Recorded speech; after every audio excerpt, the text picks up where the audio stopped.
La répression a commencé en 1933, quand les opposants politiques ont été isolés de manière préventive et sans procès du reste de la population. Une tâche attribuée au SA, puis au SS.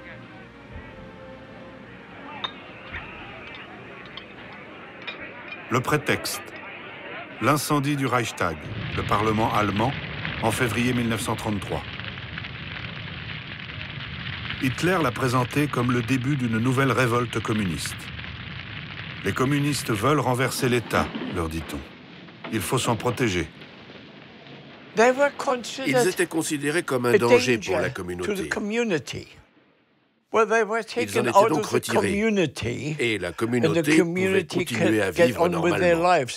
J'ai constaté moi-même que les gens qui auparavant s'affrontaient dans les réunions politiques, ils avaient tout à coup disparu. Les communistes, soit ils rejoignaient notre mouvement, soit ils continuaient à s'opposer. Et ils étaient envoyés dans des camps spéciaux, qu'ensuite on a appelés les camps de concentration. Si bien qu'il n'y avait quasiment plus d'opposition en Allemagne. Elle n'était plus possible. Hertha Bote est une ancienne SS. À 21 ans, issue d'une famille modeste du nord de l'Allemagne, elle cherche du travail. On lui propose de devenir gardienne pour surveiller des femmes.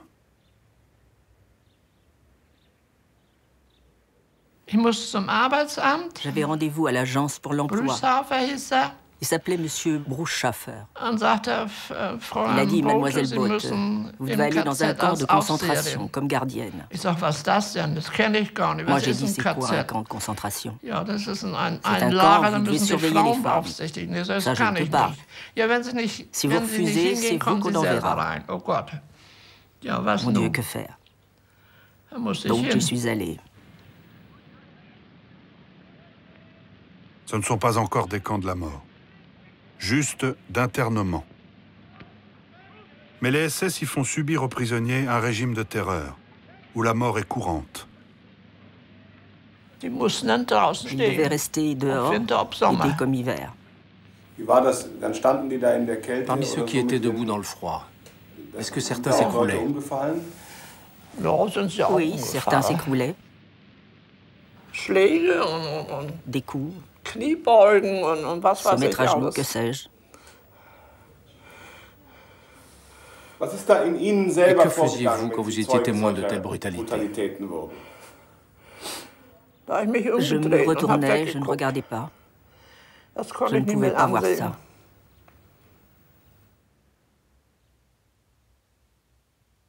Hertha Bote, qui sera condamnée à 10 ans de prison à la Libération, ne s'étend pas sur les brutalités. Cette photo a été réalisée après coup par un prisonnier. Elle montre l'une des tortures les plus répandues à l'époque. Les mains liées derrière le dos, attachées à une corde, un prisonnier doit rester debout sur un tabouret. Quand il tombe d'épuisement, il reste suspendu par les bras et ses épaules se déboîtent.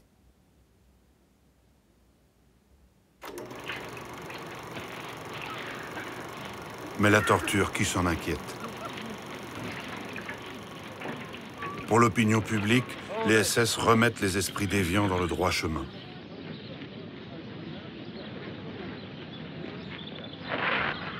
Ces prisonniers en costume rayé ont été filmés aux environs du camp de Dachau. L'auteur du film, un boulanger qui approvisionne le camp, possède des objets fabriqués par les détenus. Ces chandeliers, ce cheval à bascule, ces lits. Il filme ses amis, dont des officiers SS du camp. Voici la piscine où les sentinelles se détendent après le travail.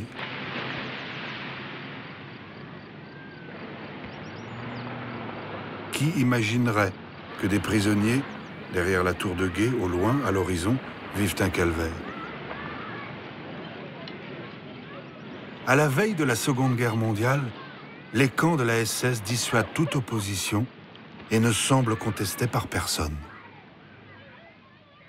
Si on me demande de garder des prisonniers, qu'on me dit d'aller sur une tour où il y a une mitrailleuse, au cas où des prisonniers s'évadent, vous leur tirez dessus. Bien sûr que je l'aurais fait. «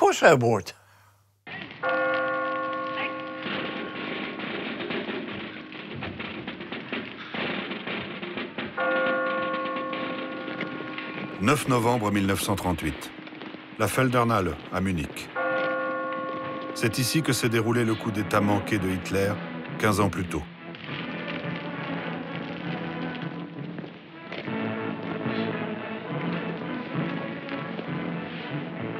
Ces milliers de SS s'apprêtent à vivre l'un des événements les plus importants de leur vie.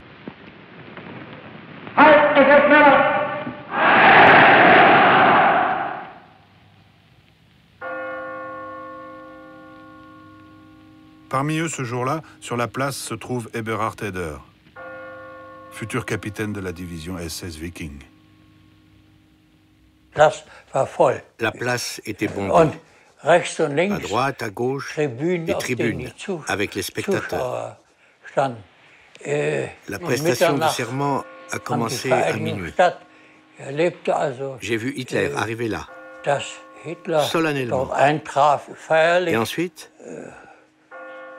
homme de la SS, prononcer le serment.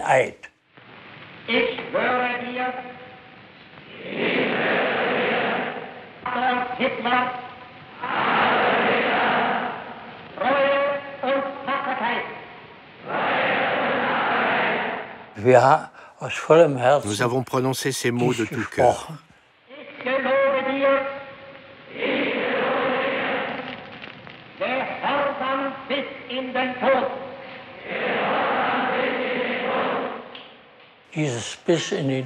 Ces mots, jusqu'à la mort, m'ont bien sûr choqué. Une fidélité à ce point, ça va trop loin.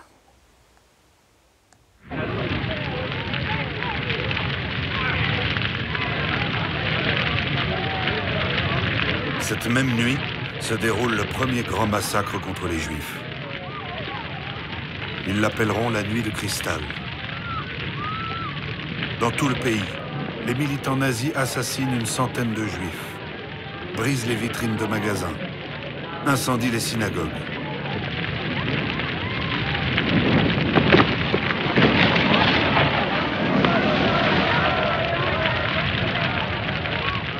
Ces films privés nous montrent les pompiers arrivés sur place. Et les SS, en bas de l'image, qui sourient et les empêchent d'éteindre l'incendie. Himmler a donné la consigne, laissez brûler les synagogues en évitant que le feu se propage aux maisons dites allemandes. J'ai vu comment les vitrines ont été fracassées, celles des magasins. J'ai vu qu'on emmenait des Juifs. J'ai vu des Juifs maltraités.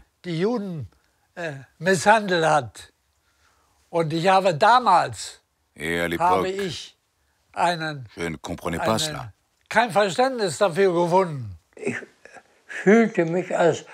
Je me sentais antisémite, oui. Mais pas au sens que l'on donne au mot antisémitisme aujourd'hui, qui suppose l'extermination des Juifs.